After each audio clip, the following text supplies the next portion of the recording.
going on, YouTube? My name is Pablo and I am a car addict. Happy Saturday morning wherever you are in the world, in the US. Thank you for joining me on this video. Trying to get to work as always. I am a little bit late as always, but here we are. So I don't know if you guys have been following my videos.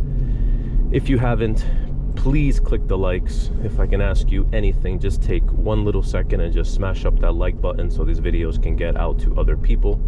And if you haven't subscribed yet, please consider subscribing. I would greatly appreciate it, and so would the YouTube algorithm.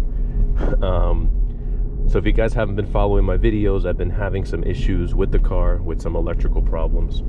I took the car to the Jeep dealership and they had it for a month and a week and they didn't solve it.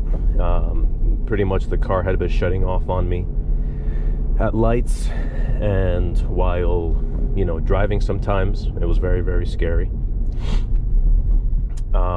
And if you guys see my previous videos, I'll break it down, and I actually break it down and I talk about it and when it happens, when it doesn't happen. So I finally got in to see an SRT specialist shop here in Queens, New York City. TNA Motorsports in Glendale, Queens. And I dropped the car off a couple days ago at like 9:30 in the morning, and Alan calls me back at around noontime that the car is ready. I'm like, what?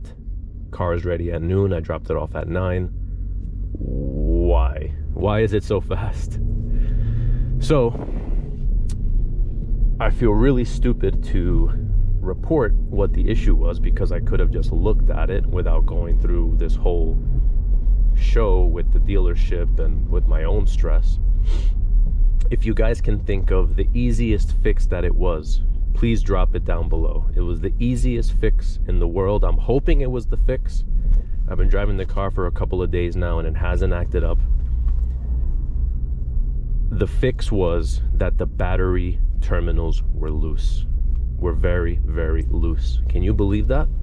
Something so silly, so stupid, so easy, that I literally did not think to just look at the battery. Straight up.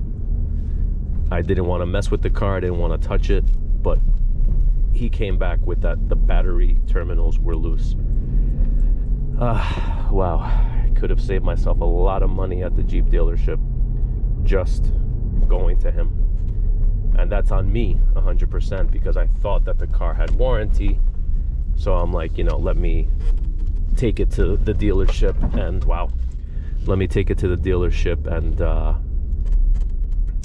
and see if they can fix it. And the dealership did not have the foresight to literally just look at the battery, unless that dealership left the battery loose a little bit, knowing I would come back with the same problem. Ridiculous. Absolutely ridiculous. From Jeep dealership, from myself for not having the foresight to just check the battery, and absolutely ridiculous that the fix was so easy that I couldn't even just look into it myself. But I have the car back. That's the good news. I got it back, when was it? I think Thursday morning. It's Saturday morning. I've been driving the piss out of it these last couple of days. It has not acted up, so I'm really hoping that that was the fix. So thank you, Alan, if you're watching this video, or any of you guys that have an SRT or a Mopar or a Hellcat or whatever you're driving. Go check out Alan at TNA Motorsports in Queens. You know, he was a no bullshit kind of guy. You know, right when I met him, he just wanted to know what was wrong with the car, asking me the right questions, not trying to, you know, sell his business or show me around the shop or nothing. He was just like, what's wrong with the car? How many miles? Straight to the point. I like that. Straight to the point, and you can tell that he's really serious about what he does. And I got the car back in a couple of hours, fixed. And he could have sold me anything, any idea, because I would have bought it, because I have no idea what the hell's going on with the car. He could have told me you got to change the BCM, PCM, this, that, the other. He could have gave me the runaround, but but he didn't. And I respect that. I respect that very much. So Alan, if you're listening, you have a new customer. I will be very loyal to you. And I appreciate your honesty and your confidence in knowing you just needed 1 day with the car. That's what he said. He was like, all right, just give me a day. I'm like, okay, a day? That sounds awesome. And it wasn't even a day. It was, you know, a couple of hours, literally. So that was incredible. Anyway, guys, so it's a POV drive today on a Saturday morning heading into work. I am hoping to get a nice little strip up here for a pull and bring you guys a enjoyable experience watching me drive the Jeep SRT through the streets of New York City. If you guys have any comments, anything at all, please drop them down below. Again, if you could just smash up those like buttons. Really trying to get to 1,000 subscribers. I'm at like 737 right now, which I never even thought this many of you guys would want to hear me ramble about the car and just drive. So that's really awesome. I really appreciate all of you. Let's see what's going on here.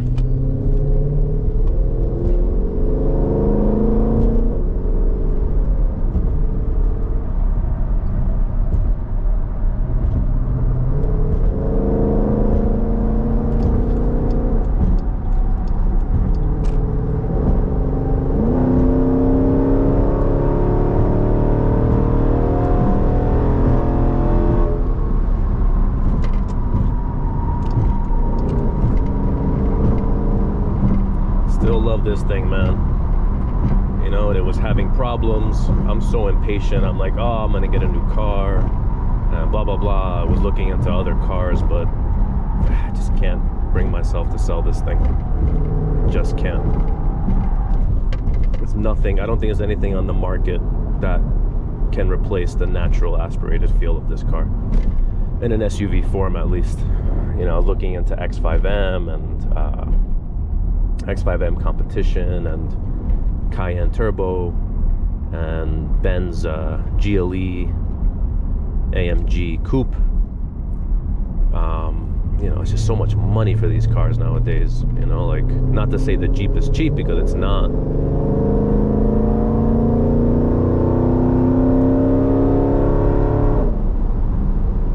But I don't think any of these cars would have this sound and this feel. All right, nice. These tires stick so nice. It's crazy.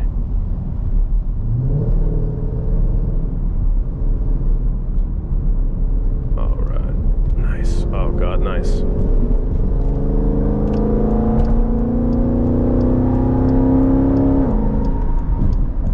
Let's see if I can get around these cars.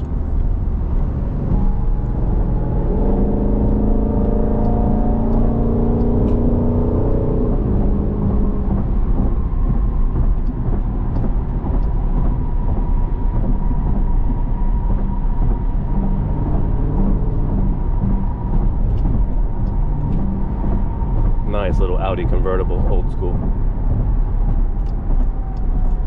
Yeah, so I was looking into X5M competition, watching videos, and they're all awesome cars. Don't get me wrong. I'm not sitting here talking shit. Not sitting here talking shit about these cars whatsoever. But I don't know, man. I get in this car, I've been driving it, and I'm just like, I don't want to sell it.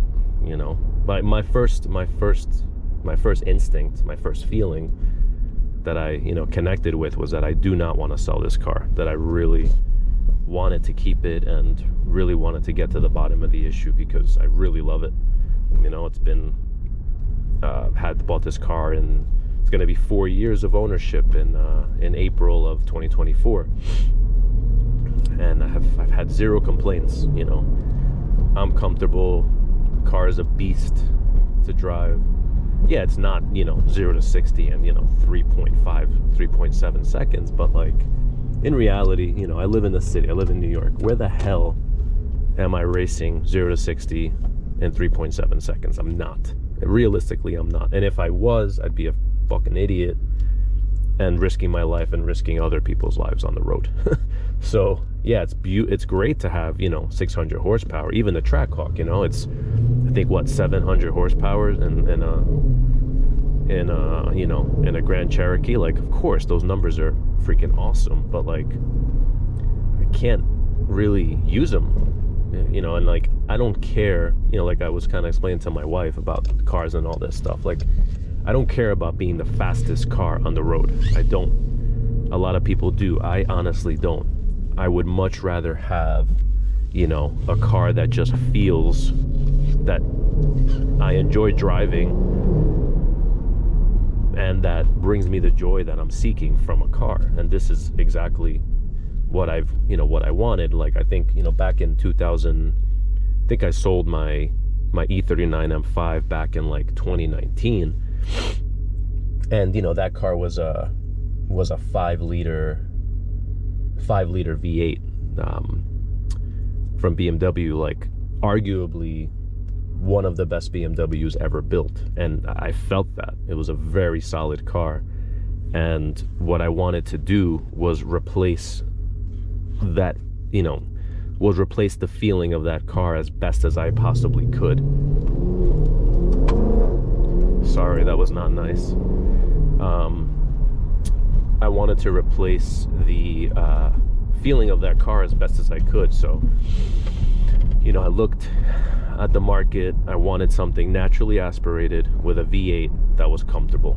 So I'm like, SRT, let's try it out. And I don't regret the decision at all. And any of you guys that are, against the fence of, SRTs and, big motor V8s, just having a car that's cool. It's a very cool car. The body styling is awesome.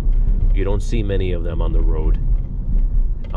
And I really feel like, and like I said in previous videos, and I always repeat this, like, these cars are the last of a dying breed. Everything is turbocharged nowadays. Everything is going electric. You're not gonna find a big ass V8 stuffed into a car. I hope that I'm wrong, because I really hope that I'm wrong, because car and driving enthusiasts are gonna have a really hard time finding cars that they love. Hopefully not in a couple of years. But Jeep and Mopar gave us this car for many years, obviously, not just in 2020. But they're keeping that dream alive. They're keeping the dream alive for guys and girls that just want a big ass V8 stuffed into a car. Like, it's amazing. And I have 13,000 miles on this car. I hope to keep it into the 100,000 mile range. I don't see any reason why I would have to sell it. My wife loves it, which if she gives it the blessing, then that's a lot easier to have a car like this.